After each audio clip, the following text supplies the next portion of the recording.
சார்பா பேசிட்டு இருக்கீங்க அப்படின்னு அவங்க பாஜக சொல்றாங்க. இன்னொன்னு நடிகர் விஜய் அரசியல் தொடங்கி இருக்காரு. நீங்க எதுவும் அரசியல் கட்சியில சேர போறீங்களா இல்லட்டா அதுல ஜாயின் பண்ண போறீங்களா? வேற எதுவும் அரசியல் கட்சி?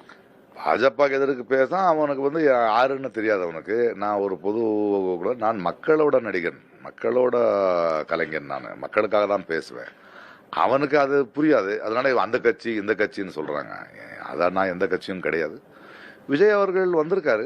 அவர் இப்போதான் அனௌன்ஸ் பண்ணியிருக்காரு. அவருடைய கொள்கைகள் என்ன, அவருடைய சிந்தனைகள் என்ன, அவர் எஜுகேஷன் பற்றி என்ன சொல்லுவார், மக்களை பற்றி என்ன சொல்லுவார், ஒரு ஒரு தலைவராக வரும்போது அவர் என்ன சொல்லுவார்னு பார்த்து தான் அவரை பற்றி நம்ம எடுக்கணுமே தவிர ஏன் வர்றீங்கன்னு கேட்கக்கூடாது. வரட்டும், வாழ்க. ஒரு நல்ல எண்ணத்தோடு வந்திருக்காரு. எல்லாத்தையும் சம்பாதிச்சு சாதிச்சு மக்களுக்கு ஏதோ செய்யணும்னு வந்திருக்காரு. அதை செய்யணும்னு வர்றதோட என்ன செய்வீங்கன்னு நான் அவர் சொல்லிட்டோம்.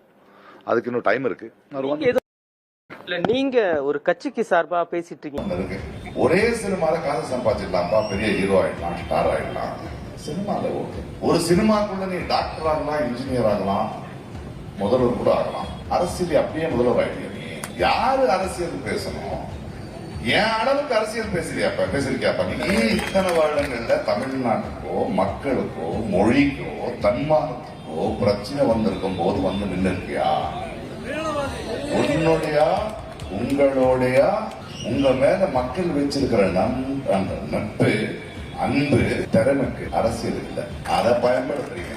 வெயில்ல கியூ நின்று கட் அவுட்டை போட்டு டிக்கெட்டை போட்டு வீட்டை பத்தி யோசிக்காம வேலையை விட்டு காட்டின அன்பை இப்போ அரசியல் வரணும்னு அதுக்கு பயன்படுத்துறீங்களா?